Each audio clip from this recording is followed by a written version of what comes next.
Hello everyone, in this video I'd like to talk about the difference between inhaled and exhaled air, and it's a topic usually done at Key Stage 3 when looking at respiration and gas exchange. So what we're going to do in this one is just talk about the different gases that we breathe in, essentially, the percentage in the air that we inhale and the percentage in the air we exhale, look at those differences, and we'll talk about the test for each of the gases we're going to talk about. So let's start with oxygen. So oxygen, and I'm going to put the chemical symbol instead here. So oxygen that we inhale, or O2. O is the symbol for oxygen, but it travels around as two atoms, a pair of atoms. So let's deal with oxygen. When we breathe in, if you like, when we inhale, 21% of the air is oxygen. But we only exhale, breathe out 16%. And that's because we need oxygen for respiration. The cells need oxygen to burn that glucose in respiration to provide energy. So that's why we're going to take in more and exhale and breathe out less. Now the test for oxygen is that a glowing splint, so if I had here a little splint, and I'm sure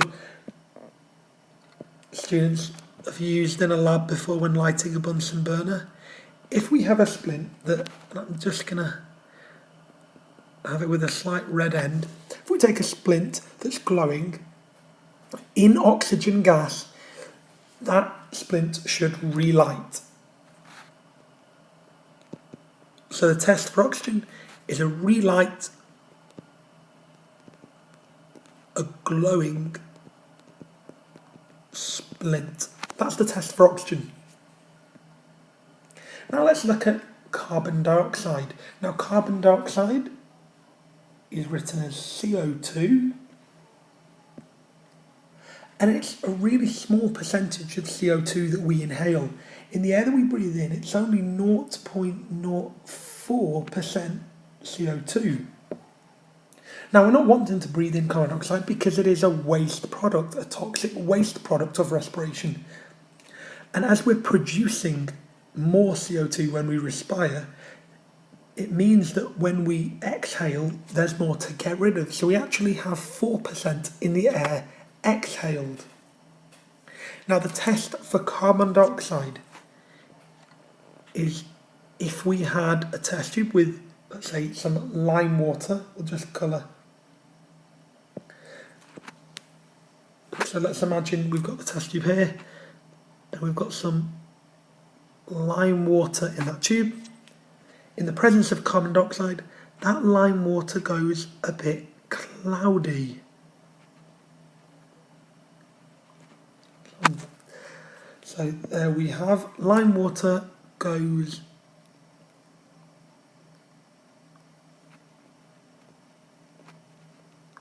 cloudy, and that's the test for carbon dioxide. Let's think about water vapour, because there is water vapour in the air we breathe in now. So water vapour would be H2O, put the chemical symbol. Now I'm not going to give a specific percentage because it's quite hard to actually put a numerical value on that. Instead, what I'm going to do is just write less and more, because it's important to appreciate that you breathe out or exhale more water vapour than you inhale. And that's because, again, in respiration we produce water in our cells as a product, as a byproduct. So we have more to breathe out. Now the test for water, so splint is oxygen, lime water goes cloudy. I'm going to have to draw this one a little bit lower down here. Is that something called cobalt chloride paper? It changes colour. Now when it's dry, so this is like a piece of paper, it looks a bit like litmus. When it's dry, that paper is blue. So we have blue, or dry, what's called cobalt chloride paper. Now, when we have water present, so if we were to drop a piece of some water onto this piece, what we'd notice is that it starts turning pink.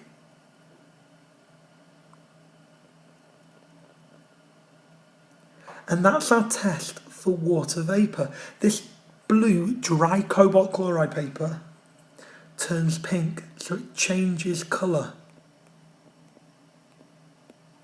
And that's the test for water vapour. There's just two more things to add for this table. We need to talk about nitrogen, which has the chemical symbol of N. Now, 78% of what we inhale is nitrogen, but we exhale 78%. Now, that implies that we're not using nitrogen in our body. In fact, nitrogen is not reactive. Now, the proper word for that is inert, I-N-E-R-T. So nitrogen we take in, but we don't use it for any process, so we breathe out all that nitrogen. Now, you'll notice if you add this up, it doesn't come to exactly 100%. So the remaining percentage of air is made up of other gases. So for completeness sake, I think I'm just going to make a note of that so we can explain the numbers.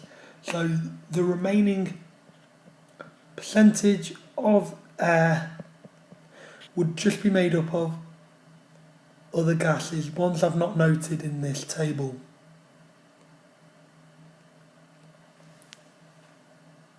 So there we have the difference between inhaled and exhaled air. We inhale more oxygen, we exhale more CO2, carbon dioxide, we exhale more water, and we actually breathe in and out, inhale and exhale the same amount of nitrogen. One thing I should say though is that the air that we breathe out is also hotter. And you can very quickly prove that just by taking a thermometer and breathing heavily onto the bulb of the thermometer several times and record the temperature of your breath.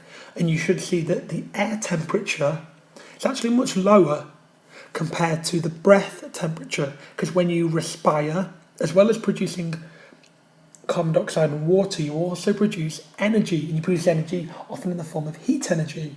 So that's why exhaled air is warmer. Okay, hope all of that helps.